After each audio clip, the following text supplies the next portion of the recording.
We're on to Shemot chapter 9, and it shows where the situation with regard to the plagues going to be getting worse.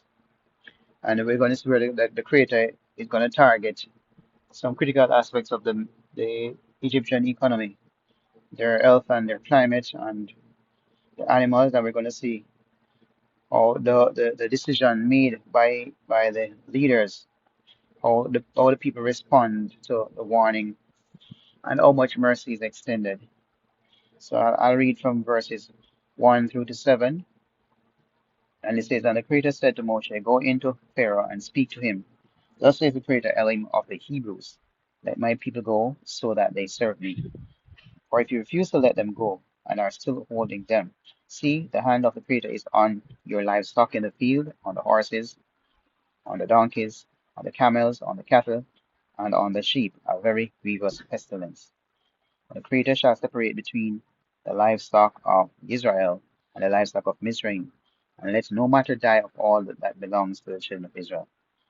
The Creator set an appointed time, saying, Tomorrow the Creator is going to do this in word in the land. The Creator did this word on the next day, and all the livestock of Mizraim died. But of the livestock of the children of Israel, not one died. Then Pharaoh sent, and see, not even one of the livestock of Israel was dead.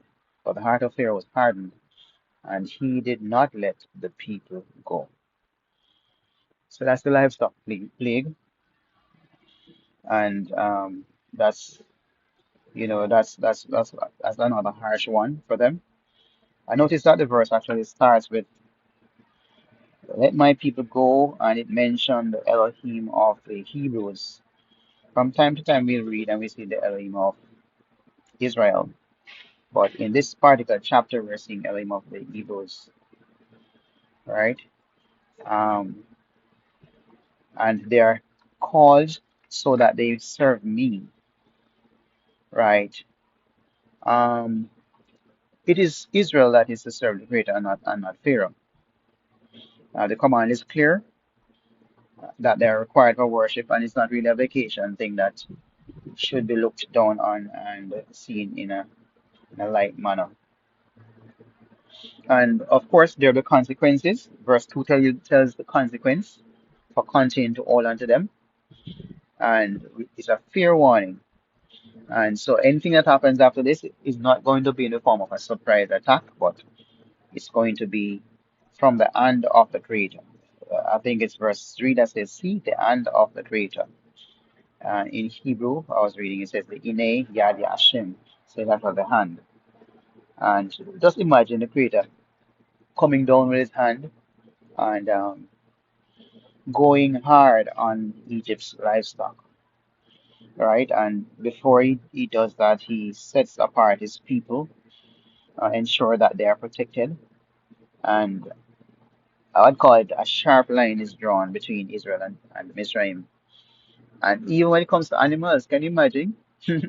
I don't know if I'm to call them the righteous animals of Mizraim, of Israel versus the other animals of Mizraim, but we see even the animals are set apart. Yeah, let's think about that. So there's no blurry lines in terms of what animals are for the creator and what animals are for the people of Mizraim. Verse 5 actually says tomorrow is, well, tomorrow is clearly a different day. Saying tomorrow is going to do this word in the land. Tomorrow at this time. So it's not a night thing. Tomorrow, there's a lot of talk about when a day begins. Tomorrow cannot start in the night. No way. Right? Today is a separate day from tomorrow, and it starts in daylight at this time. So it will be interesting to see what they use tomorrow at the time, whether it was 2 o'clock or 3 o'clock at tomorrow. Today, they're marking that is the same time tomorrow. But we should take some time to even actually on the look on the sun to see if we can actually make note of what time of the day is the sun. Anyone here can actually read the sun and tell the time of the day? Because I think at this time, at that time that is being recorded, there was no clock or watch around. So there must be something that Moshe could actually point on something and say, this time tomorrow it's gonna happen. I'm gonna ask the question, did I think it's verse 7 that Pharaoh sent to see if the livestock was really dead, right? And I'm just wondering, did he really need to check if the plague was really delivered, considering the other plagues actually worked before? And or was he just checking the impact, especially seeing that there is a distinction between in Egypt and Israel? So it's a question for one I for us to respond.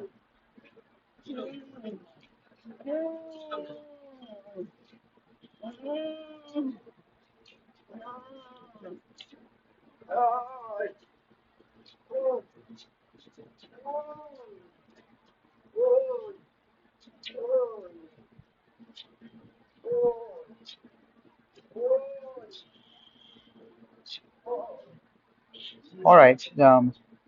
Answer. I'll give the an attempt at the question. Did he really check, or was he checking the impact?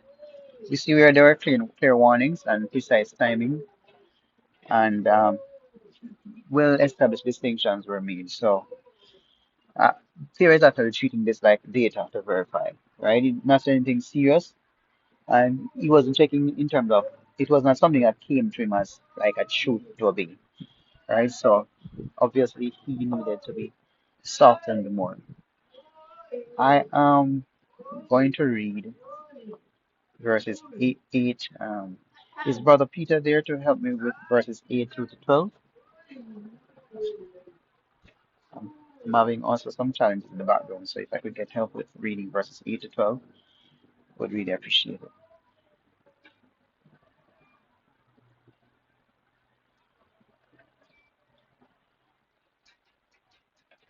Oh, Brother Petrus is not on. All right. Verses 8 through to 12 says, I'm reading verses 8 through to 12. And the Creator said to Moshe and Aaron, fill your hands with ashes from a furnace, and let Moshe scatter it towards the heaven before the eyes of Aaron. And it shall become fine dust in all the land of Mizraim, and it shall cause boils that break in, sores and man on man and beast in all the land of Mizraim. So they took ashes from the furnace and stood before Pharaoh, and Moshe scattered them toward the heavens. And they caused the boils breaking out in sores on man and beast. And the magicians were unable to stand before Moshe because of the boils, for the boils were on the magicians and on all the Mizraimites. But the Creator strengthened the heart of Pharaoh, and he did not listen to them, as the Creator had said to Moshe. All right, so what we're seeing in this section is another plague. It's boils, and we're seeing further collapse of of Pharaoh's economy. In verse 8, though, does anyone recognize that finally Moshe is actually executing a plague? It's usually Aharon, where it says it was said to Moshe and Aaron, but it is said specifically, let Moshe scatter it. He throws the ashes toward heaven, and it was a sign of judgment. The boils break out over the entire land, and this now is very serious because this is a public health crisis. It's touching everybody's body, and it's not just property, and it's not just animal, right? Um, Verse 10. I want to know that we're following, so I'll ask this question and I'll wait. Um, didn't all the livestock die earlier? Because in verse 10, that's what it's saying, the boils broke out on man and beast. So if all the livestock died, as we can reference in verses 3 and verses 6, where these additional animals come from.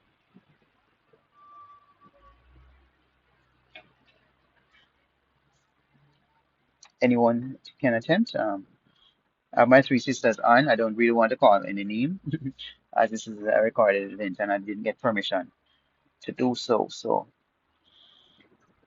anyone can attempt as to where these additional animals came from.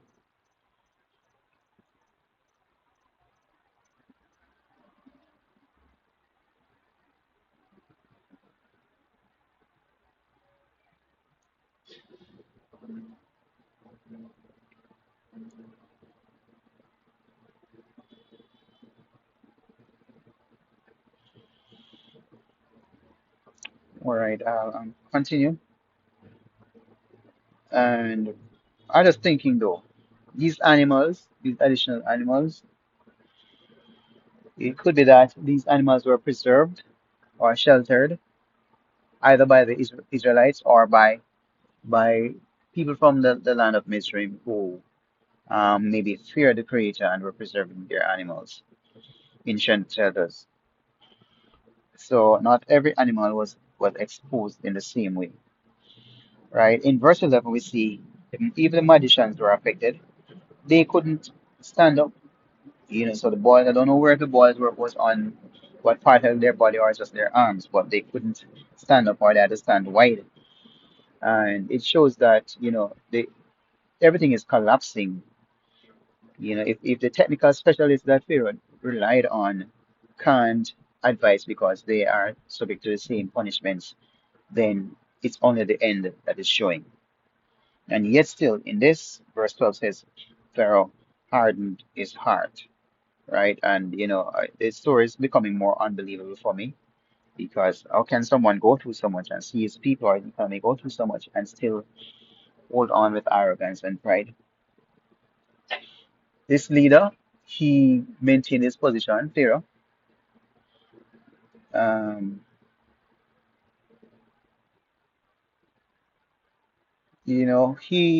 so his heart was hardened. And if his heart was hardened, that means he couldn't reverse his decision then, right? But we saw many times that Pharaoh already hardened his heart multiple times, right? So we see that he is very rigid, and it's the same thing over and over, So the story is actually getting expected and not so exciting anymore, right? Pharaoh is stubborn and is exposed. His stubbornness is exposed. Just a little about the boils. It shows us that when the creator touches bodies and systems, even the experts have no answers, yet the leadership still refuse to shift. I'm going to move on. Verses 13 through to 17 says, And the creator said to Moshe, Rise early in the morning and stand before Pharaoh and say to him, Thus says the creator, Elohim of the Hebrews, Let my people go so that they may serve me. For at this time I'm sending all my plagues onto your heart and on your servants and on your people, so that you know that there is no one like me in all the earth. No, okay. Yeah. And now if I had stretched out my hand and struck you and your people with pestilence, then you would have been cut off from the earth. And for this reason, I have raised you up in order to show you my power and in order to declare my name in all the earth. You still exalt yourself against my people in that you do not let them go. This is a final warning, right? If you notice, the tone of their warning is getting stronger each time, right? And the system is now is at risk. Verse 13 to say, I'm sending all my plagues upon your heart and upon your servants and your people. Ultimately, only one plague fully does this in the deepest way. If we were to compare all the six that we have read or the other four that we read, we realize only one affect all people, everybody, including Pharaoh. And that was the plague of the firstborn, and that is still to come. And that's just a big notice of its impending execution. In verse 15, we see that if the hand had been extended beyond the cattle to full annihilation, you'd have been annihilated already. So, in other words, if I had stretched my hand and struck you and your people, then you'd be already gone. But Creator is doing his thing incrementally and just a matter of time. Matter of time. Verses 18 through to 21 says, See, tomorrow about this time, I'm causing very heavy hail to rain down, such as has not been in Mizraim from the day its founding until now. And now bring your livestock to safety and all that you have in the field. For the hail shall come down on every man and every beast which is found in the field, and is not brought home, and they shall die. Those among the servants of Pharaoh who feared the word of the Creator made their servants and livestock flee to the houses. But those who did not set their heart on the word of the Creator left their servants and the livestock in the field. So we have a catastrophe in the atmosphere, and we're checking to see if can this be mitigated. We see advanced warning in verse 18. See tomorrow. So you actually told from upfront that it's tomorrow things is gonna happen. So they have an opportunity to mitigate this loss. They can actually evacuate if they need, but will they? Um, they can bring their livestock inside and their servants inside. Did they take the heed warning? Yes. It says, verse 20 says, some of Aaron's servants actually took the warning, others did not.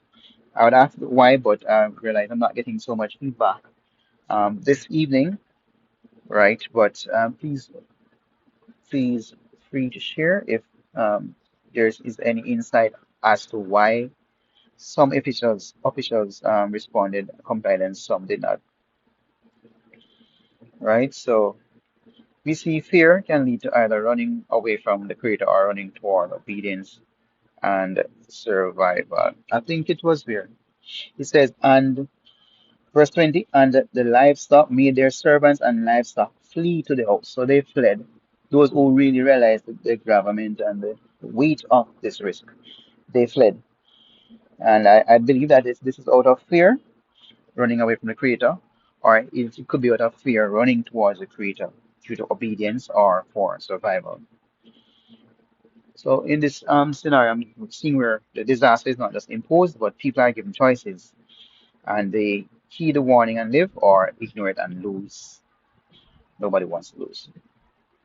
Verses 22 to 26 says, then the Creator said to Moses, stretch out your hand toward the heavens, and let there be hail in all the land of Mizraim, on man and on beast, and on every plant of the field toward the land of Mizraim.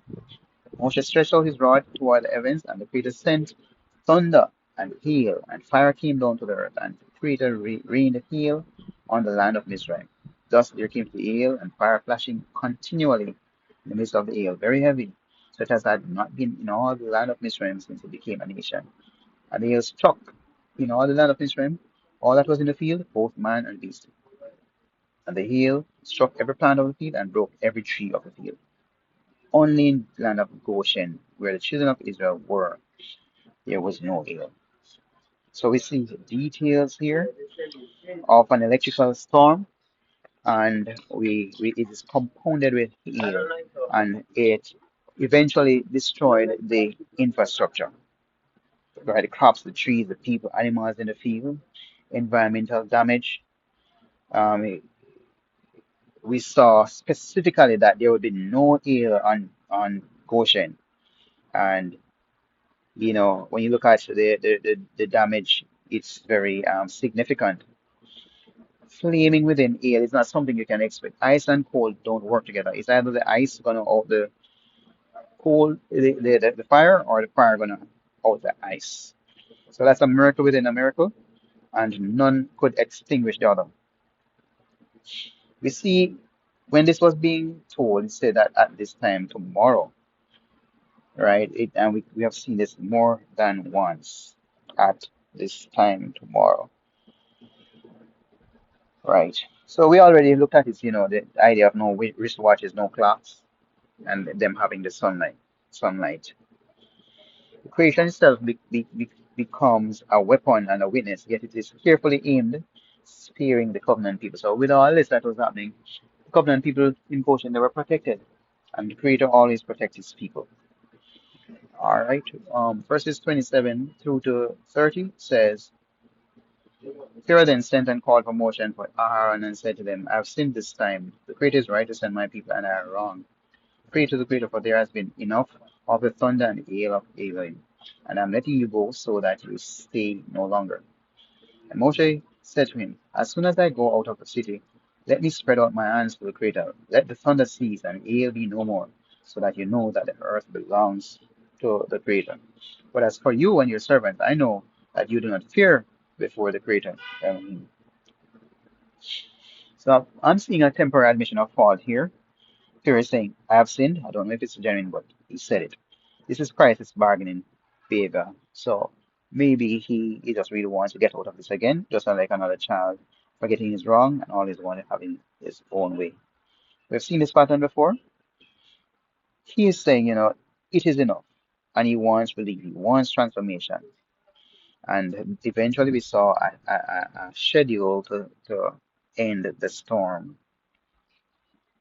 As soon as I go out of the city, Moshe is saying God he's going to do something. Why not perform these actions inside the city? Why go out of the city? The city must have been full of idols and idolatry, and it must have been an uncomfortable place to be at peace and be at one with this creator. And so that could be one reason.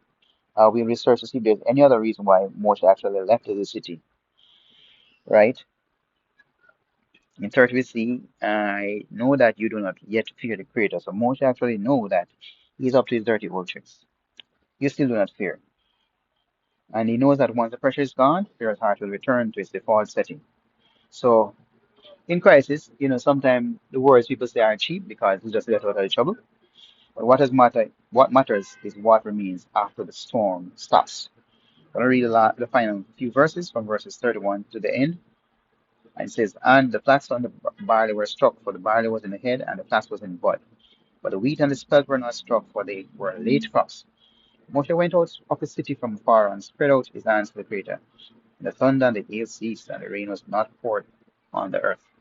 And Pharaoh saw that the rain and the hail and the thunder had ceased, yet he sinned again.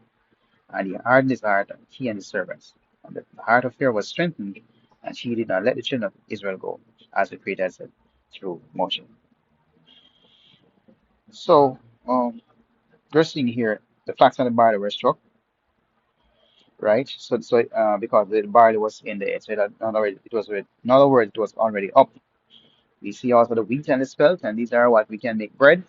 My sister makes very good breads with all these natural ingredients, right? The wheat and the spelt and the flax and the barley. Well, I'm not this spelt ripens the leaves, so they were not destroyed. Right? So it was a little under, just budding or just peeping out, right? But we see Moshe, he had to leave the city to stretch out his hand and in the storm. And once the conditions stabilize again, you know what will happen. Same boring story. The ruler rescinded his commitments, still was hard-hearted, stiff-necked. He maintained control, and the cycle of promise under pressure and reversal continues. So we're seeing here that um, chapter 9, we see everything escalated, the targeting of the economic assets and the health and the climate, and we see the warnings, we see the reports, we see the poor decision making of Pharaoh, and we see, oh, the creator actually forced his hand on him eventually, coerced him, right? And we no wonder we're going to read more in chapter 10 and see that this escalation had to continue, right? But as I close, I want us to think within ourselves, don't respond this time, but how do we respond when the creator gives clear warning source? And he mentioned specific timing and realistic ways we can avoid this kind of punishment that's coming. Do we only bargain in the storm, or do we truly fear or obey and change when situation gets better? That is something for us to do. I trust that we continue to trust the Creator and heed His warnings, and we will be safe as the children of Israel in Goshen. Shalom, family, and I trust that we will continue reading these stories and that we'll have active participation in the subsequent stories. Shalom. Shalom.